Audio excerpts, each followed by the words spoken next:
Salve, pesados, tudo bem? Vamos lá. Aula de hoje, naquele mesmo esquema, estou gravando em formato de selfie e depois farei as edições através do computador, beleza? Matéria, que conteúdo nós vamos ver hoje, professor? Então, você que entrou nesse vídeo já sabe que nós veremos Brasil populismo. Mas o que veio antes desse Brasil populista, que acontece de 1945 até 1964? Nós temos a ditadura varguista. É o período de governo que vai de 30 a 45, onde o Vargas governou o país. Mas a ditadura é de 30 a 45, professor? Não, não é. A ditadura varguista é somente de 37 a 45, chamado Estado Novo. Antes disso, ele também estava no poder, primeiramente no governo provisório, de 30 a 34, depois no governo constitucional, de 34 a 37, certo? Quando acontece a saída de Vargas em 45, o Brasil passa por uma redemocratização, certo? Então o povo vai às urnas e vota para a entrada do governo Dutra, tudo bem? Um governo marcado por quê, professor? Pelo alinhamento forte com os Estados Unidos da América, certo? O Brasil participou de acordos econômicos com os Estados Unidos e agora nós devemos identificar o quê? Nós estamos no período de Guerra Fria, então um alinhamento com os Estados Unidos significa, da mesmo modo, uma retaliação às políticas da União Soviética. E no Brasil vai acontecer justamente isso com o Dutra, quando o Brasil adota uma política anticomunista, entre eles o fechamento do PCB, Partido Comunista Brasileiro, e perseguição a todas essas pessoas que tivessem ideais socialistas ou ideais relacionados com a União Soviética. Tranquilo? Outra coisa que marcou o governo Dutra foi também o Plano SALT, importante plano econômico idealizado por esse presidente, certo? Que buscava investimentos na saúde, na alimentação, no transporte e na energia. Entretanto, o Plano SALT acaba não dando certo e, como consequência, o Dutra ele entrega o país nas as mãos novamente do Vargas com uma grande crise econômica. Certinho?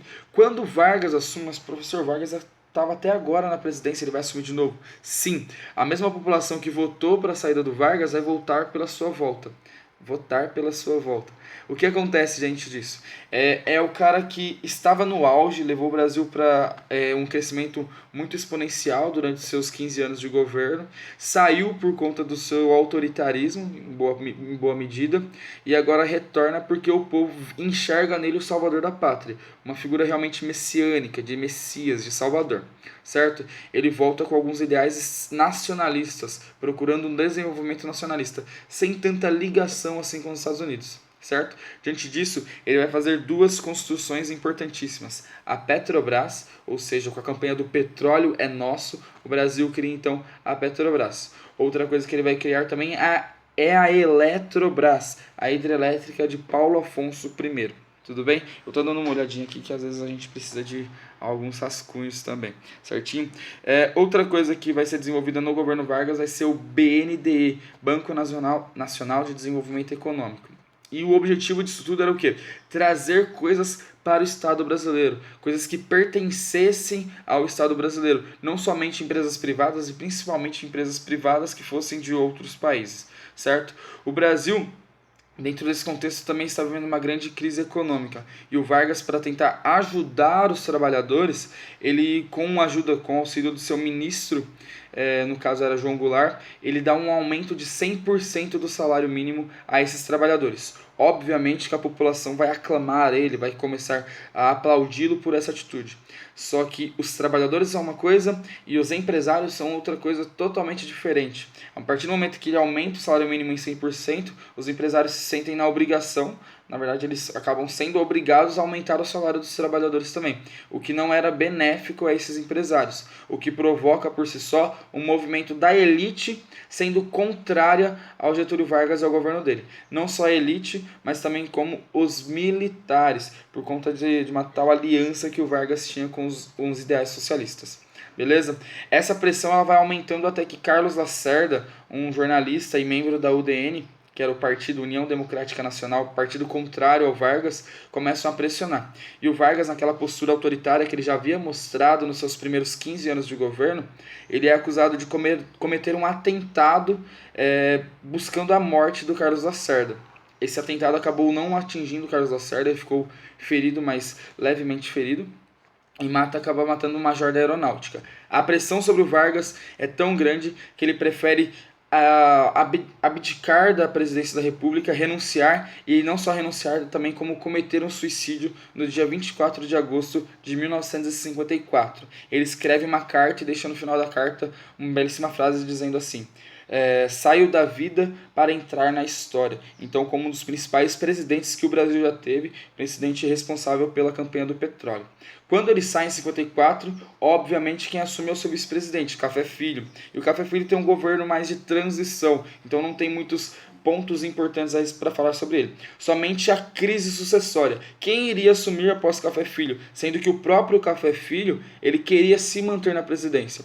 Para isso não acontecer, durante a crise sucessória, o Marechal Henrique Lott toma o poder, passa o poder para o presidente do Senado, que era Nereu Ramos, e assim o Nereu Ramos dá seguimento no final do mandato do Café Filho, até que os eleitos Juscelino Kubitschek e vice-presidente João Goulart assumissem a partir do ano de 1956. Certinho? O ano de 1956 é importantíssimo com a entrada desse personagem JK, talvez para muitos um dos melhores presidentes da história do país, ou o melhor presidente para outras pessoas. O que o JK faz de tão importante que as pessoas o consideram como tão importante presidente assim? Ele desenvolve uma política de desenvolvimento rápido, com a proposta dos 50 anos em 5. O que é isso, professor? Então, segundo o JK, o país se desenvolveria 50 anos durante os seus 5 anos de mandato.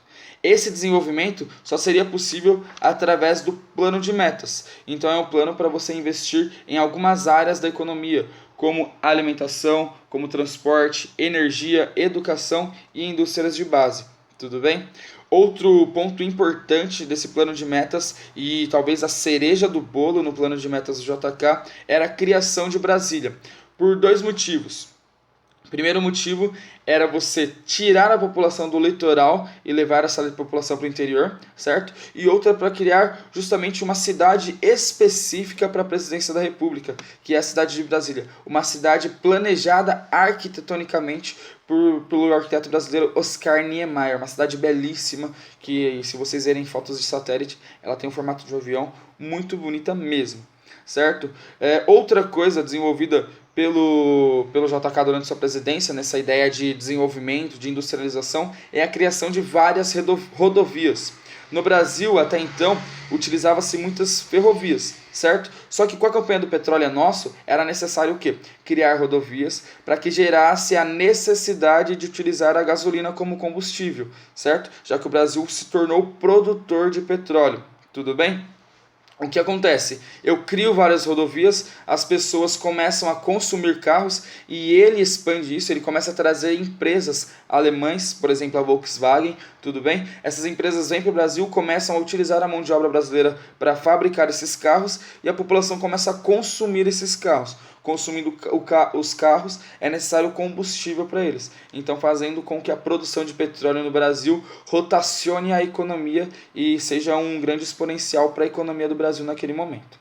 Certo? O ponto negativo desse governo JK são os escândalos de corrupção ao qual seu governo acabou sendo ligado. Não é à toa que em 1960, quando ele sai da presidência, o candidato que assume posteriormente, que é Jânio Quadros, ele entra com o ditado de ser o vassourinha. Então, a ideia do moralizador da política, o cara que vai limpar do Brasil toda a corrupção e toda a crise econômica gerada por JK devido ao aumento da dívida externa. Beleza? O Vassourinha, ou melhor dizendo, o presidente Jânio Quadros, ele tem um governo relâmpago. São apenas 7 meses. Mas por que, professor? Ele entrou com essa ideia de moralizar a política e ficou tão pouco tempo. Acontece o seguinte, ele entrou sendo candidato da direita, de um partido bem conservador que era a UDN. Entretanto, ele mostrou-se durante o seu governo aliado a ideais de esquerda, entre eles quando ele condecora, quando ele premia o Che Guevara, que era o revolucionário argentino que participou da Revolução Cubana, com a faixa Cruzeiro do Sul, maior honraria militar brasileira. Certo? Isso faz com que gere uma pressão muito grande sobre o Jânio Quadros e ele prefere renunciar à presidência da República. O problema diante dessa renúncia à presidência: ele imaginava assim: eu vou renunciar e o povo vai pedir para que eu fique. Só que o povo não pede para que ele fique e ele acaba saindo em 1961, no mesmo ano que ele entrou, 7 meses depois. Então, um governo relâmpago. Quem entra após ele? O vice-presidente, na época, João Goulart. O problema: João Goulart, esse tinha um alinhamento muito forte com os ideais socialistas. Não é à toa que durante a renúncia do Jânio Quadros, o João Goulart estava na China. Então, na China é governada justamente pelo PCC, Partido Comunista Chinês. Quando ele volta, ele não pode assumir. Os militares e os parlamentares fizeram um trâmite político para que no Brasil se tornasse então um governo parlamentarista, onde o presidente ou o primeiro-ministro ele não tem tanta influência política assim, mas sim os parlamentares. Esse parlamentarismo no Brasil ele vai durar 2 anos, 61 a 63, quando a população vota pedindo para que volte o presidencialismo. E assim João Goulart assume de fato como presidente governante do Brasil. Situação complicadíssima, porque ele quer assim que entrar com, digamos assim, os 2 pés na porta e mudar bastante coisa. O que seria mudar bastante coisa, professor? Ele quer estabelecer reformas de base, entre elas a reforma agrária, ou seja, o Estado compraria a terra de vários latifundiários para distribuir para uma população que estava na miséria, uma população sem terra. Certo? Isso daí é visto como uma medida totalmente de esquerda, socialista, e acaba fazendo com que a elite e com que os militares fizessem uma pressão tão forte. Gera posteriormente o movimento da família e da igreja com Deus, certo? O que vai acabar influenciando diretamente no golpe militar em 1964. Golpe que acabou com o período do populismo no Brasil, tirando o João Goulart da presidência e agora estabelecendo um regime militar no nosso país. Fechado? Valeu!